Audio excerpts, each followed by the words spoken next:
Hello दोस्तों, मैं श्रवण Singh Chauhan science academy की इस नए ऑनलाइन सेशन में आपका हार्दिक स्वागत करता हूं।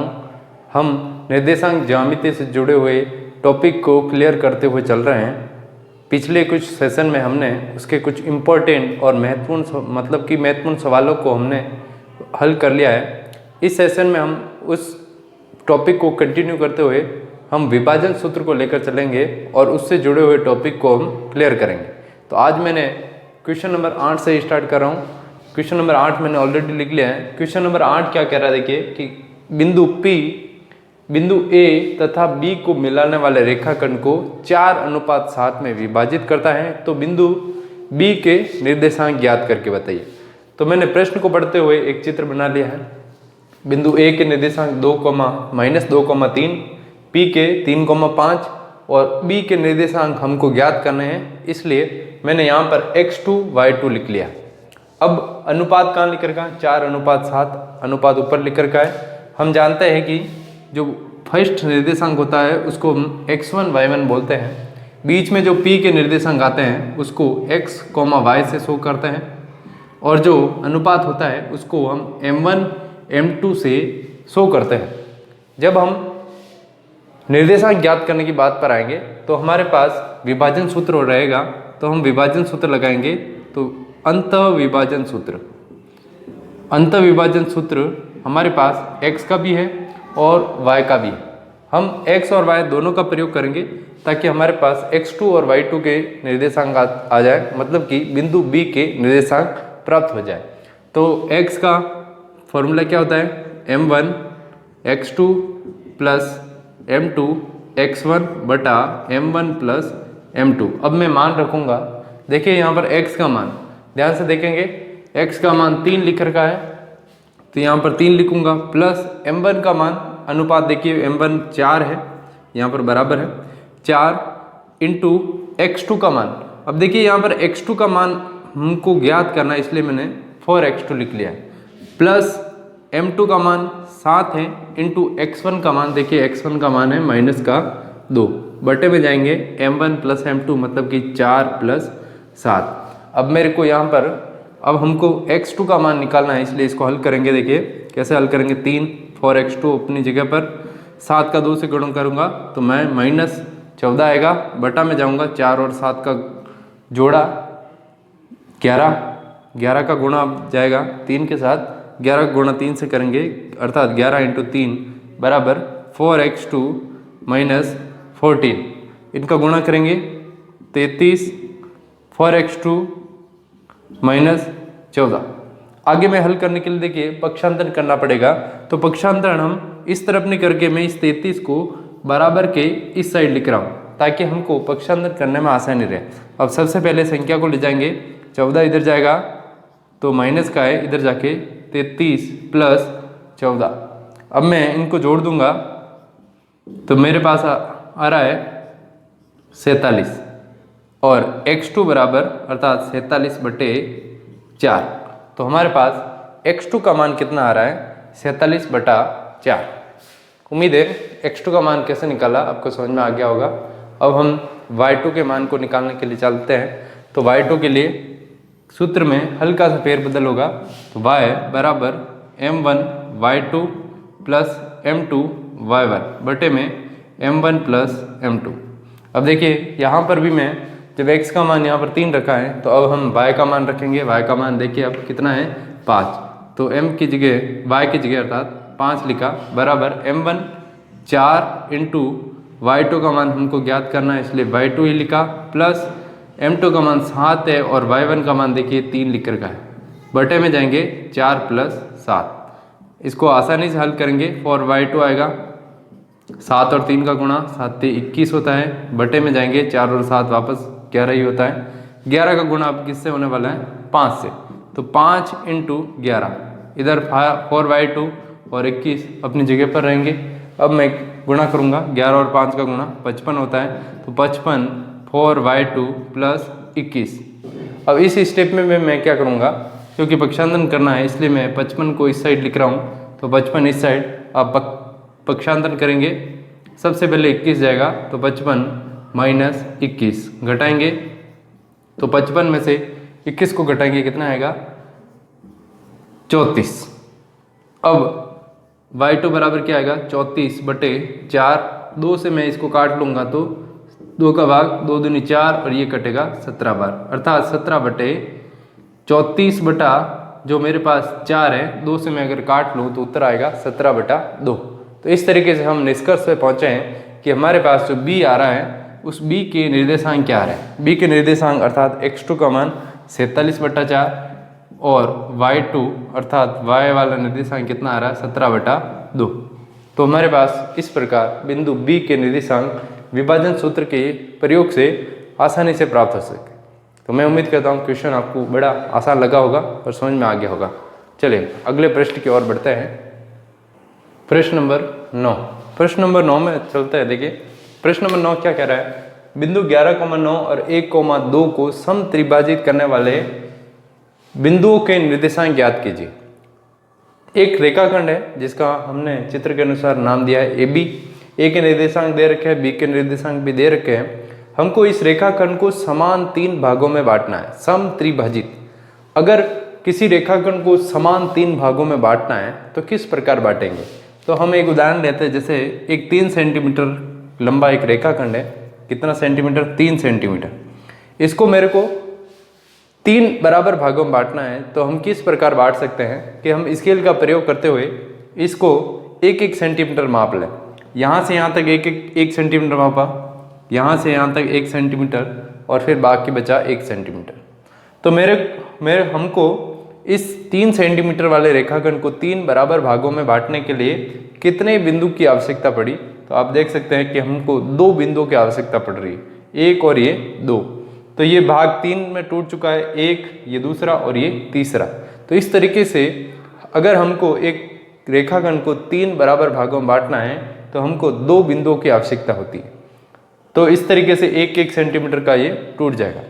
यदि मैं कहूँ कि अब ये रेखाखंड 1-1 सेंटीमीटर में टूट चुका है, तो जैसे इस बिंदु का नाम, एक का नाम मैं P रख दूँ और दूसरे बिंदु का नाम मैं रख दूँ Q। अब जब मैं P और Q रख दूंगा और इस रेखाखंड को समान 3 भागों में बांट चुके हैं अपन, तो अब अनुपात क्या होगा, क्योंकि हमको m1 और m2 का मान चाहिए, अनुपात चाहिए। तो अनुपात कितना होगा, तो उस बात पे चलते हैं। तो यही बात मैं वापस करूँ कि 3 सेंटीमीटर का रेखाखंड है, तो इसको हमने 3 बराबर भागों में बांटने के लिए 1-1 सेंटीमीटर मापा। यदि मैं पहले बिंदु की बात करूं अर्थात P की, तो ये P बिंदु देख सकते हैं कि यहाँ पर हमने दिया है। तो ये P बिंदु A से कितना भाग दूर है। तो यहाँ देख सकते हैं कि P और A के बीच में एक टुकड़ा है, मतलब कि 1 सेंटीमीटर मान कर हम चल सकते हैं कि यहाँ से यहाँ तक कितना सेंटीमीटर है, 1 सेंटीमीटर है।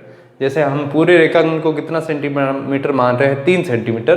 तो A से P तक कितना सेंटीमीटर होगा, 1 सेंटीमीटर। अब मैं P से B तक की दूरी निकालूंगा, P से B तक, तो कितना सेंटीमीटर होगा। देखिए यहाँ पर 1 और ये 1 और जोड़ूंगा तो 2 सेंटीमीटर। अर्थात जो बिंदु P है वो A से 1 सेंटीमीटर कह सकता हूँ और B से 2 सेंटीमीटर कह सकता हूँ कि इतना सेंटीमीटर ये दूर है। वाकई में सेंटीमीटर दूर नहीं है, इसको केवल अनुपात में बताने के लिए हम इस ट्रिक का इस्तेमाल कर रहे हैं कि P A से 1 सेंटीमीटर और B से 3 सेंटीमीटर की जगह पर 1 और ये 2 सेंटीमीटर दूर हो जाएगा, क्योंकि हम कल्पना कर रहे हैं कि ये एक रेखाखंड है जिसकी लंबाई 3 सेंटीमीटर है और 3 बराबर भागों में बांटना है। इसलिए इस तरीके से हम कल्पना करते हुए इनके अनुपातों को लिख रहे हैं। अब मैं बिंदु Q पर आऊँगा तो Q की स्थिति चेंज हो चुकी है। अब देखिए जब बिंदु Q की बात करूँगा तो Q अब A से कितना सेंटीमीटर दूर हो चुका है, 1 भाग और ये 2 भाग। तो जब मैं अनुपात की बात करूँगा तो अब अनुपात उल्टा होगा Q के लिए, क्योंकि Q जो है वो A से अब 1 और 2 भाग दूर है, जबकि B से वो 1 भाग ही दूर है। इसलिए जब मैं P का निर्देशांक निकालूंगा तो 1:2 का उपयोग करूंगा और जब Q का निकालूंगा तो 2:1 का प्रयोग करूंगा। प्रश्न अनुसार आप चित्र में देख सकते हैं। तो हम जाते हैं कि सबसे पहले हमको विभाजन सूत्र का प्रयोग करना है। तो सबसे पहले हम लिखते हैं अंतः विभाजन सूत्र। x का निर्देशांक निकालने का क्या फॉर्मूला, x बराबर m1 x2 plus m2 x1 बटे में m1 प्लस m2। फिर दूसरा मान निकालते हैं हम y का, तो y का फॉर्मूला क्या है, m1 y2 plus m2 y1 बटे में जाएंगे m1 प्लस m2। सबसे पहले हम निकाल रहे हैं बिंदु P के निर्देशांक। बिंदु P के निर्देशांक, जब P बिंदु के निर्देशांक निकाल रहे हैं तो ध्यान रखें x1 y1 ये रहा, x2 y2 उधर है।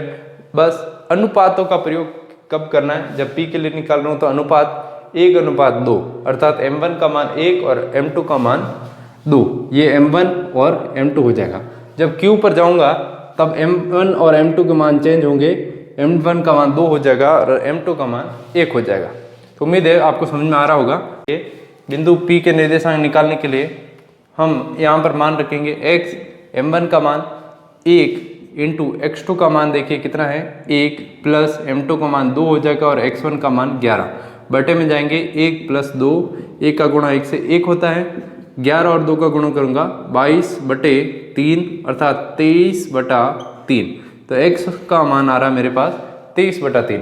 अब हम y का मान निकालने के लिए जाते हैं तो y बराबर क्या लिखेंगे, m1 का मान 1, y2 का मान 2 प्लस m2 2 आ रहा है और y1 आ रहा है 9 बटे में 1 प्लस 2 कंटिन्यू गुणा करेंगे, 1 का गुणा 2 से 2, 2 में 18 बटे में 3 जोड़ दूंगा मैं तो 20 बटा 3। तो इस तरीके से मेरे पास y के निर्देशांक आ रहा है 20 बटा 3। तो इस तरीके से मैं अब क्या कह सकता हूँ कि बिंदु P के निर्देशांक क्या होंगे, 23 बटा 3, 20 बटा 3। तो ये बिंदु Q के निर्देशांक किस प्रकार ज्ञात किए जाएंगे। जब बिंदु Q के निर्देशांक मैं ज्ञात करने जाऊंगा तो मेरे पास अनुपात केवल परिवर्तन क्या करना है, अनुपात 2:1 का प्रयोग करना, अर्थात m1 का मान 2 और m2 का मान 1 प्रयोग करना है। चलिए x का मान ज्ञात करें तो x के लिए m1 2 इंटू x2 कंटिन्यू 1 रहेगा प्लस m2 का मान 1 हो चुका है और x1 का मान 11 बटा में आएंगे m1 प्लस m2 अर्थात 2 प्लस 1 गुणा करेंगे बटा 3, 11 और 2 को जोड़ेंगे 13 बटा 3। तो इस तरीके से x का मान आ रहा है 13 बटा 3। अब y का मान निकालने में जाऊंगा तब m1 2 और y2 का मान 2 हो चुका है, m1 का मान 2 और m2 का मान अब 1 है। तो 1 इंटू y1 का मान है 9 बटा में जाएंगे 2 प्लस 1, 2 दूनी 4 और 1 का गुणा 9 से 9 होता है बटा में 3 जोड़ेंगे तो 13 बटा 3। तो इस तरीके से x का मान भी 13 बटा 3 आ रहा है और y का मान भी 13 बटा 3। तो इस तरीके से मेरे पास बिंदु Q के निर्देशांक क्या होंगे, 13 बटा 3, 13 बटा 3। तो ये इस तरीके से हम इस सवाल को भी हल कर देते हैं। उम्मीद है आपको समझ में आ गया होगा। नए प्रश्न 10 की ओर बढ़ते हैं। प्रश्न नंबर 10 क्या कह रहा है, देखिए प्रश्न नंबर 10 में लिखा है -4, 0 और 0,6 को मिलाने वाला एक रेखाखंड है, उसको 4 बराबर भागों में बांटने वाले बिंदुओं के निर्देशांक ज्ञात कीजिए। यदि हमारे पास एक रेखाखंड हो AB, उसको 4 बराबर भागों में बांटना है तो उसके लिए कितने बिंदुओं की जरूरत होगी, तो 3 बिंदुओं की जरूरत होगी। देखिए मैंने P, Q, R ये 3 बिंदु लिए हैं AB रेखाखंड के बीच में। यहाँ पर अब 4 भागों में बढ़ चुका है, फर्स्ट, सेकंड, थर्ड और ये फोर्थ। अगर 4 भागों में हमने इसको बांट लिया है तो 4 बराबर भागों में बांटने के साथ में ही इनके निर्देशांक किस प्रकार ज्ञात करेंगे, इसके लिए हम विभाजन सूत्र का प्रयोग न करते हुए हम सीधा जाएंगे मध्य बिंदु सूत्र पर। तो इस प्रश्न को मैं मध्य बिंदु सूत्र के हिसाब से हल करके बताऊंगा। मध्य बिंदु सूत्र क्या है, x1 प्लस x2 बटा 2, y1 प्लस y2 बटा 2। जब मैं बिंदु P के लिए निकाल रहा हूं तो देखिए बिंदु P के निर्देशांक किस प्रकार ज्ञात करेंगे। जब मैं बिंदु P कर रहा हूं तो मैं Q और R को एक बार इग्नोर कर रहा हूं। मैं P का निर्देशांक जब निकालूंगा तो ऐसा मानूंगा कि जो बिंदु P है वो A और B के बिल्कुल मध्य में स्थित है। तो जब मध्य में स्थित हो गया तो मध्य बिंदु सूत्र, अब जब P के लिए हम निकालेंगे तो x1 ये y1 हो गया और ये x2 y2 हो जाएगा। सूत्र में मान रखते हैं x1 प्लस x2 अर्थात -4 प्लस x2 का मान 0 बटा में जाएंगे 2, कॉमा y1 प्लस y2 अर्थात 0 प्लस 6/2। हल करेंगे, यहाँ पर -4 और 0 को जोड़ूंगा -4 ही आएगा, कॉमा 6/2 ही आएगा। 2 का भाग दे दीजिए तो -2, 2 दूनी 4 और 2 तिये 6। तो बिंदु P के निर्देशांक हमारे पास क्या आ रहे हैं? -2,3 आ रहे हैं। अब मैं बिंदु Q के लिए निकालने जाऊंगा, तब क्या होगा देखिए। जब मैं बिंदु Q के लिए जाऊंगा तो अब बिंदु Q कहाँ पर दिया मैंने, क्योंकि हमारे पास बिंदु P के निर्देशांक आ चुके हैं -2,3।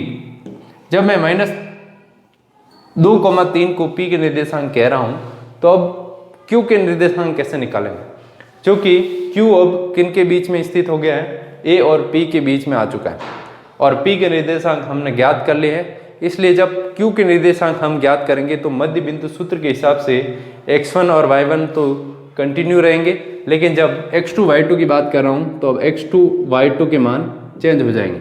x2 y2 कौन हो जाएगा? -2,3। तो बिंदु Q के निर्देशांक मध्य बिंदु सूत्र के हिसाब से ज्ञात करें तो x1 प्लस x2 सूत्र ऊपर लिख चुका हूँ, x1 -4 है और x2 अब मेरे पास कितना आ रहा है? -2। तो यहाँ पर जोड़ना है, लेकिन अब -2 है तो -2/2, कॉमा y1 प्लस y2। तो y1 देखिए 0 प्लस y2 का मान 3, तो यहाँ पर 3 लिखूंगा बटा में 2 और ये कोष्टक बंद। यहाँ पर हम कल हल करेंगे, देखिए -4 और प्लस माइनस होता है तो -2/2।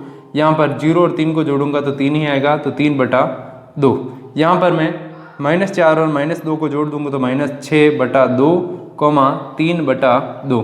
2 का भाग 6 में दिया जा सकता है, तो मैं यहाँ दूंगा तो कितना आएगा? -3, कॉमा 3/2। तो इस तरीके से बिंदु Q के निर्देशांक आ रहे हैं -3, 3/2। ये बिंदु Q के निर्देशांक हमारे पास आ चुके हैं। अब मैं अगले बिंदु का निर्देशांक ज्ञात करने जाऊंगा, तो बिंदु आएगा हमारे पास बिंदु R। जब मैं R कह रहा हूं तो R किन के बीच में हो चुका है? बिंदु P और B के बीच में अब अपने पास आएगा R। तो जब मैं Q के निर्देशांक जिस तरीके से निकाले हैं वैसे ही P के निर्देशांक निकालने जाऊं तो अब मैं बाकी बिंदुओं को इग्नोर करते हुए सिर्फ मैं देखूंगा कि R के आसपास में P और B है, तो अब x1 y1 कौन होगा? तो ये रहा हमारे पास x1, ये y1, ये x2 और ये y2। तो x1 y1 x2 y2 के मान चेंज हो चुके हैं, तो x1 -2 प्लस x2 0/2, फिर y1 प्लस y2 अर्थात 3 प्लस 6/2। इसको हल करेंगे, यहाँ पर -2/2 ही आएगा, कॉमा 3 और 6 को जोड़ा 9/2। 2 का भाग यहाँ दिया जा सकता है तो -1, 9/2। यहाँ पर मैं पॉइंट में चेंज नहीं करूँगा, सीधा से लिखूँगा -1, 2, 9/2। तो मैं उम्मीद करता हूँ कि मध्य बिंदु सूत्र के प्रयोग से किसी रेखाखंड को 4 बराबर भागों में किस प्रकार बांटा जाता है हम आसानी से उनके निर्देशांक ज्ञात कर सकते हैं। यदि सम त्रिभाजित करेंगे तो उसके लिए हमको विभाजन सूत्र का प्रयोग करना पड़ेगा, लेकिन जब 4 बराबर भागों में बांटने के लिए कह रहा है एक रेखाखंड को, तो हम मध्य बिंदु के सूत्र के हिसाब से ज्ञात कर सकते हैं। तो उम्मीद करता हूँ क्वेश्चन आपको समझ में आ गया होगा। प्रश्न नंबर 11 की ओर बढ़ते हैं। तो प्रश्न नंबर 11 क्या दे रखा, देखिए कि ज्ञात कीजिए रेखा। अब इस प्रश्न में हल्का सा चेंज हुआ है, रेखा का समीकरण दिया गया है। ये रेखा का समीकरण बिंदु 1,3 और 2,7 को मिलाने वाले रेखाखंड को किस अनुपात में विभाजित करेगा, ये हमको ज्ञात करके बताना है। प्रश्न को पढ़ते हुए मैंने चित्र बना लिया है। बिंदु A के निर्देशांक, B के निर्देशांक लिखे हैं। यहाँ से इस रेखाखंड से एक रेखा गुजर रही है जो मैंने P से गुजरते हुए बताई है, और ये रेखा का समीकरण क्या है? 3x + y = 9। माना जा रहा है कि अनुपात कितना है? k/1। तो मैं लिख रहा हूं कि माना रेखाखंड AB को k/1 के अनुपात में अंतः विभाजित करता है। अंतः विभाजित करता है। देखिए प्रश्न में अंतःविभाजन कहीं पर भी नहीं आया, लेकिन जब हम सामान्यतः अंतःविभाजन या विभाजन बाह्य विभाजन नहीं लिखा हुआ होता है तो हम अंतःविभाजन के अनुरूप ही सवाल को हल करते हैं। तो अनुपात के अनुपात मानते हुए, के अनुपात 1 मानते हुए प्रश्न को हम उसी तरीके से हल करेंगे। तो हमारे पास x का फॉर्मूला अंतःविभाजन के हिसाब से होता है m1 x2 plus m2 x1 बटे में m1 प्लस m2। y के फॉर्मूले पे जाएंगे, y है m1 y2 plus m2 y1 बटे में m1 प्लस m2। अब मैं x1 y1 के मान क्या यूज़ करूँगा, x1 y1 और ये है x2 y2 और हमको बिंदु P के निर्देशांक निकालने होते हैं तो हम इसको x, y के रूप में लिखते हैं। वैसे हमको अनुपात निकालना है रेखा का समीकरण का प्रयोग करते हुए। तो x का निर्देशांक कैसे निकालेंगे, m1 अर्थात k, यहाँ पर ऊपर हमने लिख रखा है m1 और ये m2, k अनुपात 1 अर्थात m1 का मान k उपयोग करना है और m2 का 1। तो m1 का मान हमको k लिखना है इंटू x2 का मान 2 लिख रखा है प्लस m2 पे जाएंगे m2 1 x1 भी 1 बटे में k प्लस 1। थोड़ा सा हल कर देते हैं, 2 का 1 k से गुणा 2k प्लस 1 का 1 से गुणा 1 बटे में k प्लस 1। तो ये हमारे पास आया x का मान। इसको आगे हल नहीं कर सकते क्योंकि k अज्ञात है। अब y का मान निकालने पर जाए तो m1 k इंटू y2 का मान हमारे पास आ रहा है 7 प्लस m2 1 इंटू y1 3 बटे में k प्लस 1। तो y बराबर आ रहा है अपने पास 7k प्लस 3 बटा k प्लस 1। तो हमारे पास x और y के निर्देशांक आ चुके हैं। अब x और y के निर्देशांक अज्ञात रूप में है इसलिए हम अनुपात ज्ञात कर नहीं पा रहे हैं, लेकिन हमारे पास रेखा का समीकरण दे रखा है। रेखा का समीकरण का उपयोग करेंगे हम आगे। तो रेखा का समीकरण है 3x प्लस y बराबर 9। अब मैं क्या करूँगा, हमारे पास x और y का मान आ चुका है, वो x और y के मान इस समीकरण में पुट करेंगे। इस समीकरण में x और y का मान रखेंगे तो 3x का मान क्या लिख रखा देखिए 2k प्लस 1 बटे में k प्लस 1। तो कोष्टक ऊपर और नीचे मैंने अलग अलग लगा दिया, अर्थात 3 का गुणा कर रहे हैं अपन यहाँ, प्लस y का मान रखे हैं तो 7k प्लस 3 बटे में k प्लस 1 बराबर में लिखूंगा मैं 9। अब देखिए यहाँ पर एलसीएम लेना पड़ेगा अपन को। तो एलसीएम क्या आएगा k प्लस 1, तो बटे में k प्लस 1 एलसीएम आएगा। और ऊपर देखिए, ऊपर हम क्या कर सकते हैं, इस 3 का गुणा अंदर कोष्टक के अंदर करेंगे, इस कोष्टक को एज इट इज लिखा जाएगा। हम एलसीएम लेंगे तो एलसीएम क्या आएगा k प्लस 1, k प्लस 1 आएगा। एलसीएम चूंकि बटा में समान संख्या है इसलिए ऊपर वाली संख्या को एज इट इज लिखेंगे 3 2k प्लस 1 और प्लस 7k प्लस 3 बराबर 9। अब हम दो काम करेंगे, एक तो k प्लस 1 का गुणा वज्र गुणे के रूप में भाग में है 9 के साथ गुणा होगा, और दूसरा यहाँ पर 3 का गुणा अंदर मैं कोष्टक के अंदर करूँगा। तो आगे हल कैसे करेंगे देखिए, 3 का गुणा अंदर करूँ तो 3 का गुणा अंदर 6k प्लस 3 का गुणा अब 1 से करूँगा तो 3 प्लस आगे कंटिन्यू होगा 7k प्लस 3, 7k प्लस 3 बराबर 9 के साथ कौन जा रहा है, k प्लस 1 का गुणा 9, k प्लस 1 के साथ 9 का गुणा होगा। यहाँ पर 6k और 7k को जोड़ूंगा 13k मतलब 13k प्लस संख्या को जोड़ दीजिए, 3 और 3 को जोड़ा मैंने 6 बराबर में 9 का गुणा k से करिए 9k और 1 से करूँगा तो 9। अब k को एक साइड करिए तो 13k 9k इस साइड आएगा माइनस 9k, 9 ऑलरेडी उधर है, इधर से कौन जाएगा 6 उधर जाएगा, प्लस का है तो माइनस में, 13 में से 9 को घटाएंगे तो 4k और यहाँ से 9 में से 6 को घटाएंगे तो कितना आएगा 3। अब 4 कहाँ जाएगा गुणे में तो 4 जाएगा भाग में, तो मेरे पास k का मान कितना आ रहा है 3/4। अब हम देखिए अनुपात निकालने के लिए क्या करेंगे, k के बटे में क्या लिख लेंगे 1, जिससे क्या होगा कि बटा में जो लिखा होता है उसको अनुपात में कैसे लिखते हैं k अनुपात 1 बटा में और अनुपात में इस तरीके से हम लिखते हैं। तो यदि मैंने k/1 को k/1 लिखा है तो 3/4 को क्या लिखूंगा, 3/4। तो इस तरीके से हमारे पास बिंदु P के अनुपात आ चुके हैं कि बिंदु P AB रेखाखंड को किस अनुपात में विभाजित कर रहे हैं, 3/4। यदि हमको यहाँ पर पूछा होता है कि बिंदु P के निर्देशांक भी ज्ञात करके बताइए, तो बिंदु P के निर्देशांक ज्ञात करने के लिए हम क्या करते हैं कि यहाँ पर k का मान हमारे पास आ चुका है। k का मान अर्थात k का मान कितना है, 3/4। मैं 3/4 k का मान कहाँ उपयोग करता, निर्देशांक निकालने के लिए। यहाँ x की जगह, x के मान के लिए k की जगह मैं 3/4 लिखता, और यहाँ y का मान निकालने के लिए k की जगह 3/4 रख के हल करता, तो मेरे पास बिंदु P के निर्देशांक भी आ चुके होते।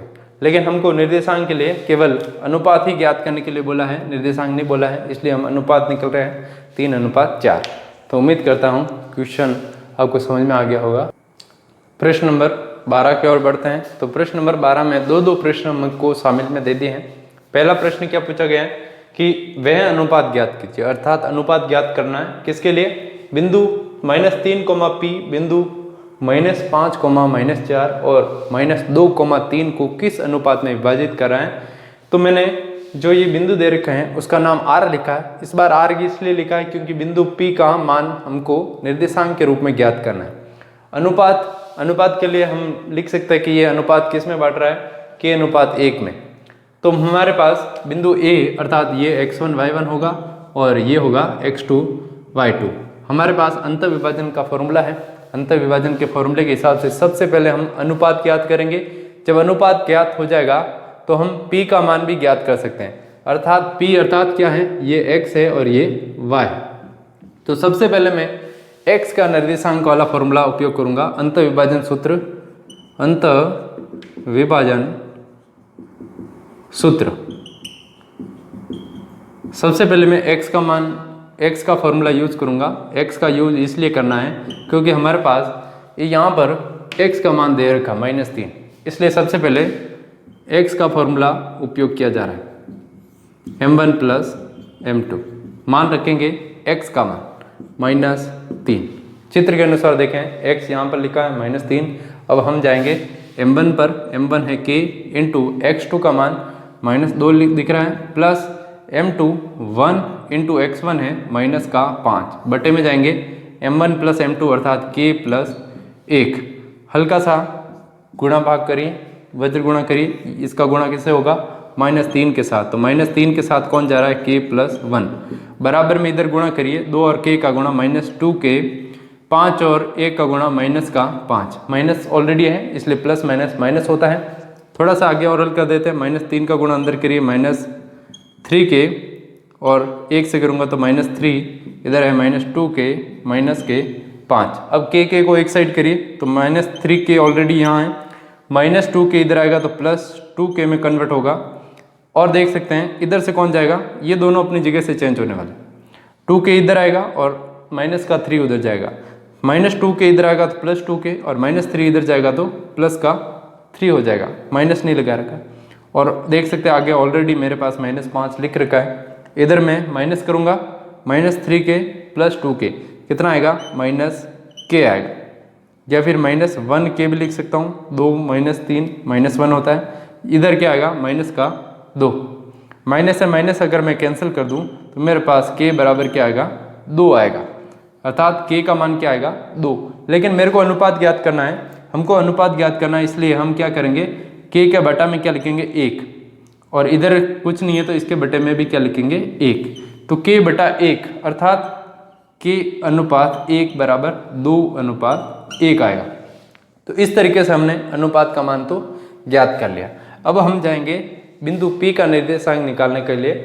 P का मान क्या होगा, अर्थात y का मान क्या होगा। तो y के लिए देखिए हमारे पास सीधा सा जैसे x का फॉर्मूला होता है वैसे ही y का अंत विभाजन का फॉर्मूला उपयोग करेंगे, m1 y2 + m2 y1 बटे में m1 + m2। इस फॉर्मूले को याद करने के लिए हम ट्रिक बना सकते हैं कि आपको किस तरीके से इस फॉर्मूले को याद करना है। तो देखिए 1 2 2 1 1 2 2 1 और नीचे m1 और m2, ये 1 के साथ 2 आएगा और 2 जब आएगा तब उसके साथ 1 आएगा।